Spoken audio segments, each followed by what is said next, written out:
Look, I've gone on record as saying I think BC's going to make improvements next year, but different strokes for different folks. There's a bunch of people out there right now, different publications that have the Eagles struggling again. I'm going to tell you why I don't agree with that. Maybe listen to what you have to say on today's show. You are Locked On Boston College, your daily podcast on the Boston College Eagles, part of the Locked On Podcast Network, your team every day.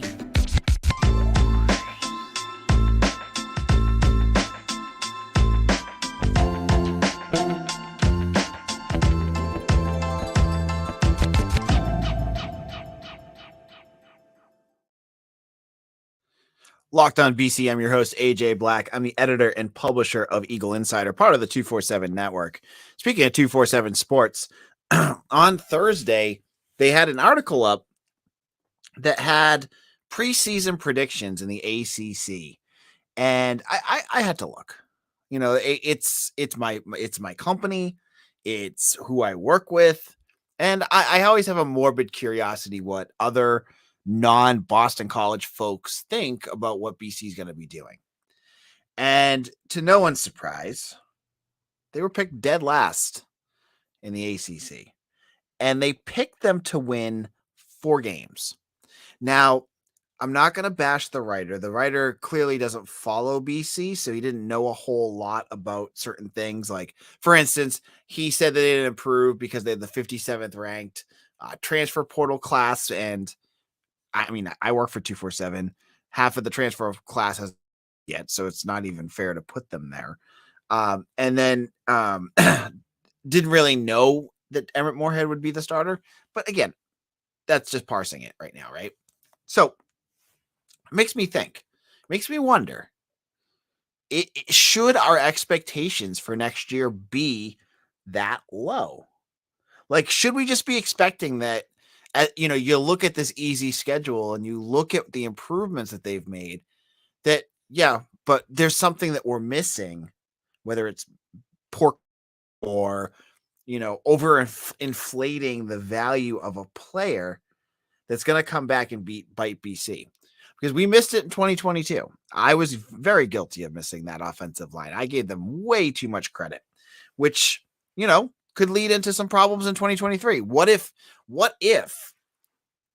the problem in 2022 was partially that the offensive line was awful, but also because Jeff Hafley to evaluate talent? Maybe that's a problem. I just don't see it. But I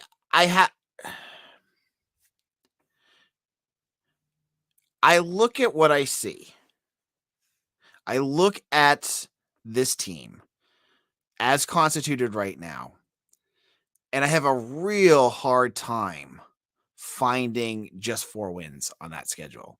I mean, BC was awful last year, and they had no offensive line whatsoever. They were missing Christian Mahogany. They were missing a line that had any experience, and they fixed that.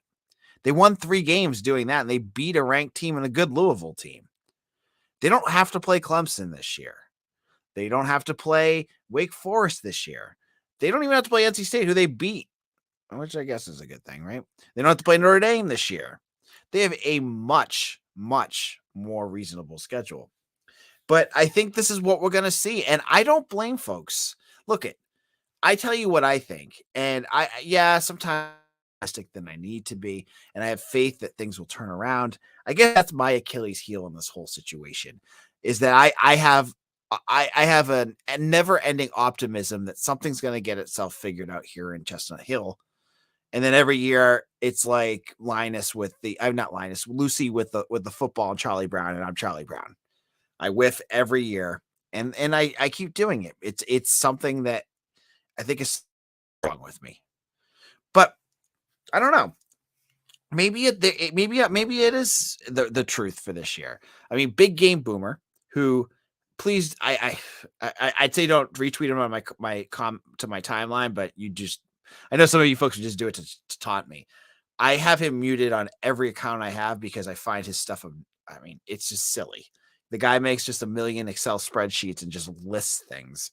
And I don't know what the purpose of it is. There's no analysis other than he just says it is. I mean, so anyways, this wasn't one of his Excel spreadsheets with like 120 things on it. This a his predictions for the ACC in 2023 again. And again, he picked BC to finish last. So there's gonna be that. And I'm telling you folks, strap in because I'm expecting the ACC Media Night Day in July to have BC finish last. I bet you O'Connelly and SB Plus will have them last.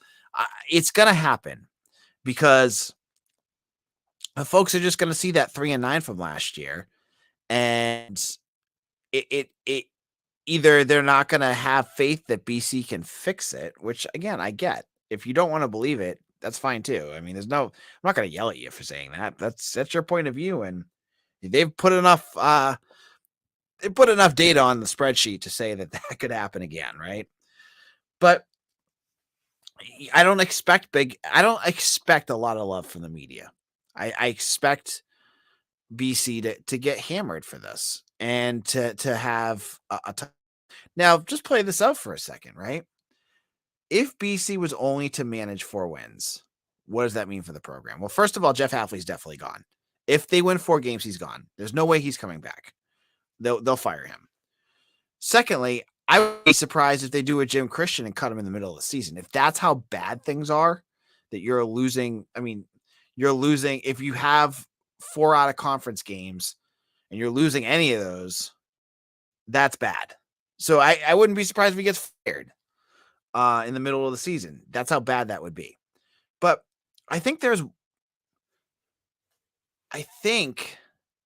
one thing that should really get Boston College fans feeling a little better. But I can also see the other side about that. And I'm going to get into that in just a moment, what that piece is. But before I do that, let's talk about our friends over FanDuel is the official partner of Locked On because they're the #1 sports book in America. And if you're new to FanDuel, that's even better. They have so many great features that make betting on sports fun and easy. Download FanDuel now so you can bet Super Bowl 57 with a no sweat first bet. You'll get up to $3,000 back in bonus bets if your bet doesn't win. FanDuel lets you bet on everything from the money line to point spreads to who will score a touchdown. Now this weekend, I don't know where I'm going to go. I still haven't made my pick of who's going to win the Super Bowl. It's going to be a fun one. I think Philadelphia can hold on.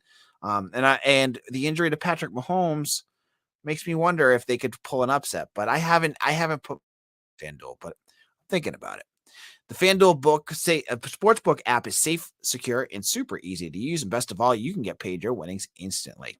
So join FanDuel today at FanDuel.com/lockedon to claim your no sweat first bet on Super Bowl 57. That's FanDuel.com/lockedon. Make every moment more with FanDuel, the official sportsbook partner of the NFL. Locked On BC. This is AJ Black.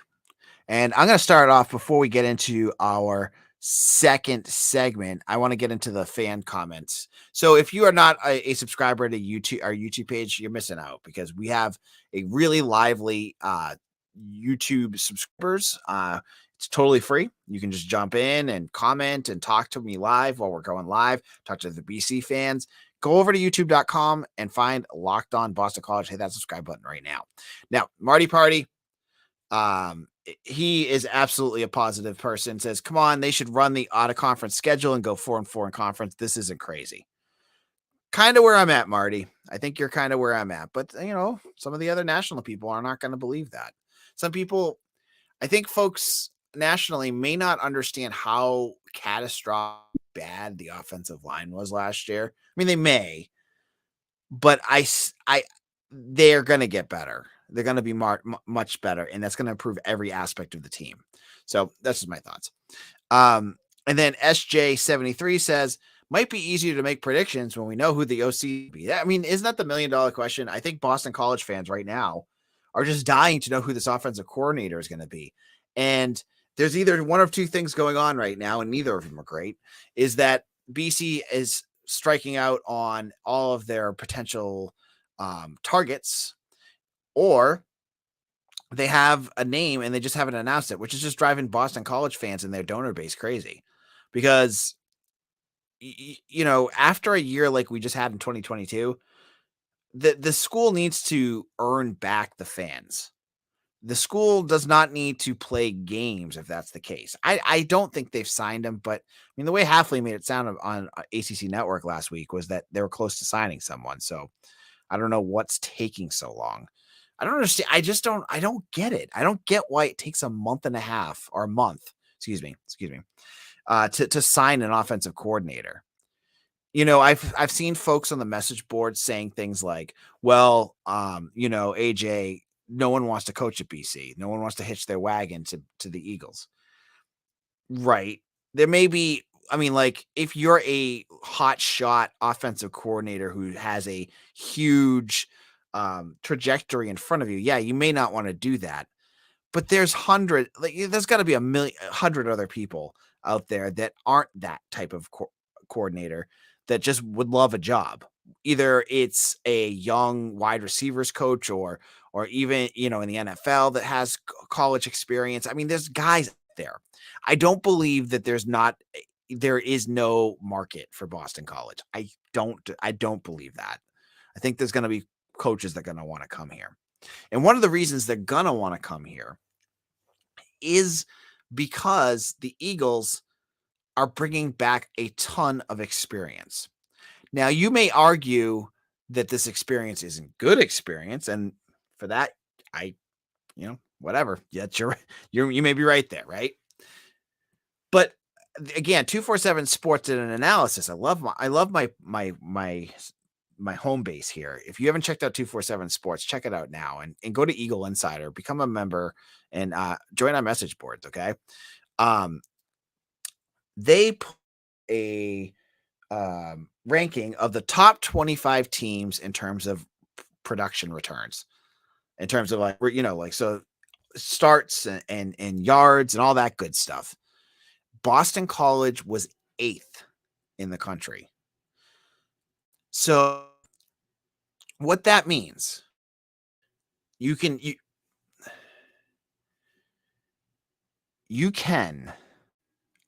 look back at those Steve Adazio years and all those excuses about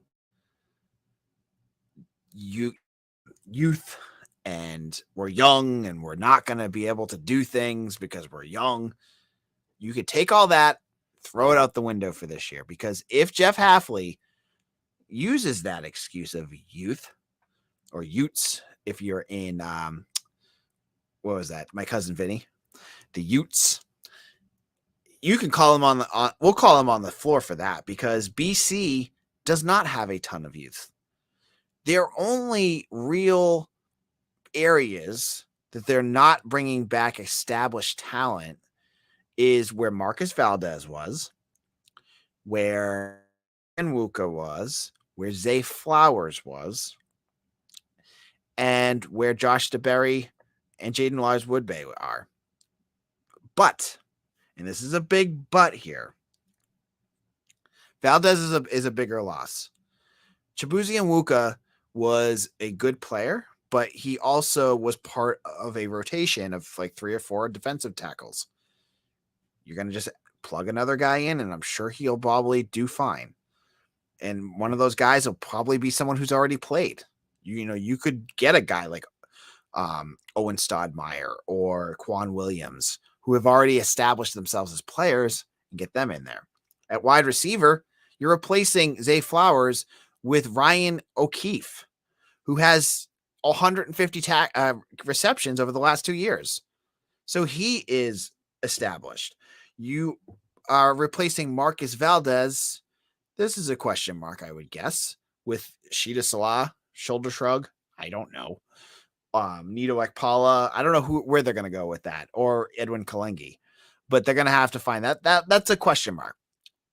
And then in the secondary, Josh DeBerry, that's another.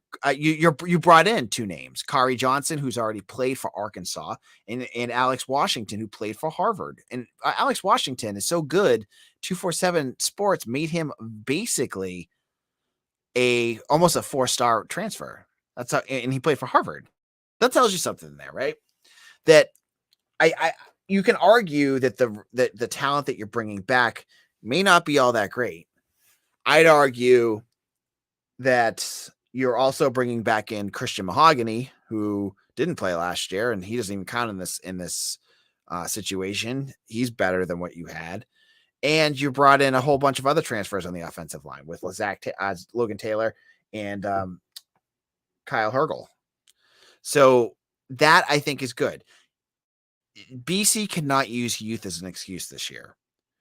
Unless this team just gets absolutely blasted with injuries. And again, if that's what happens, then again, that's more on Halfley because there's something going on with that strength and conditioning because BC should not be having injuries that just decimate the team every single year. They can't do that. So unless that happens, this team is deep enough. This team is established enough that they should be able to have talented guys that know what they're doing. Okay. That can get, the plays that they need to do. They're not going to be like looking around confused and, raw or anything like that. These guys are seasoned, and that should help. Now, in our final segment, going back to basketball, and I want to get into a comment Long ACC had about Boston College and the ACC tournament. You're going to want to hear my thoughts on that in just a moment. This is Locked On Boston College. I'm your host, AJ Black. Thank you all for listening so much. And as I said, if you have not done so already, hit that subscribe button to subscribe to our YouTube page. It costs nothing. All you need to go is to find youtube.com, find Locked On Boston College, hit subscribe, and hit the little bell too. If you want to become part of our commenting crew, we have a bunch out there right now. Hit the bell so you know when we go live. I usually go live around 8:20-ish, 8:30 after I put the kids to bed. And I love having you out there because it adds a whole other segment to our podcast and a little fun there. So make sure you do that as well. Now, basketball is on the heels of an exciting win on Wednesday against Virginia Tech and Blacksburg, their 5th straight win in the against the Hokies, which is crazy. And I was having a brain fart last night. Virginia Tech won the ACC last year. I couldn't remember what year it was. It was last year. So BC has been owning the ACC champions this year, last year. Mike Young just can't seem to figure them out. And I was listening to the Locked On ACC podcast, part of our Locked On network, and check them out. They're great. They're an awesome podcast. Candace Cooper and Kenton Gibbs were talking about this game. And I think it was Candace that brought up, could Boston College be a sleeper team in the ACC tournament? Could they cause problems in the ACC tournament? And I thought that was a great question because we saw them do this last year. They beat Wake Forest, they beat Pitt, who was bad, and they almost beat Miami. They're more well-rounded this year. They are much more playing within themselves recently. I mean, they've won as many ACC games already as they did all last year. Quinten Post is at another level. I mean, this kid is a stud right now. And I thought it was a good question because I think right now, if this season ended today, unfortunately, BC does not stay in Greensboro. They would be I think they're the last team to play on a Tuesday, which stinks. So they're going to get a garbage ACC team that's worse than them to start off. And it could be someone like Louisville right now, because I think if they're the top, I believe they'd play Louisville. Then the second round, I think it all depends on who bounces to BC.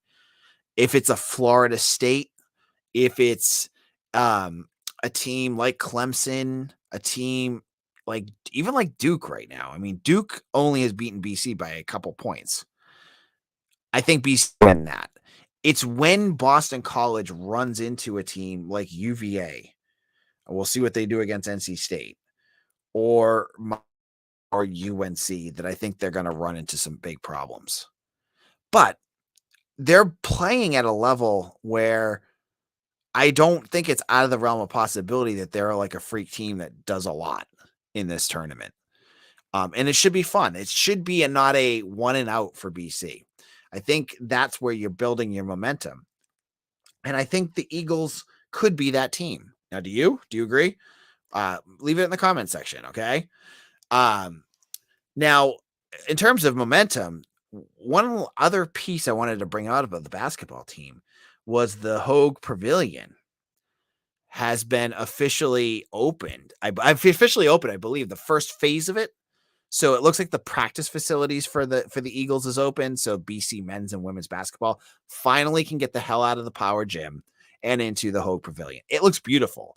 If you haven't already, go check out BC men's basketball on Twitter, and you can check out the pictures of it. It looks great. I think that's going to be a huge recruiting tool because BC now has the facilities to challenge some of the other ACC programs and in some of the local programs too. I mean, you look at schools like UConn and some of these other programs, they all have better facilities than BC, but not anymore. BC's up there. So a nice run in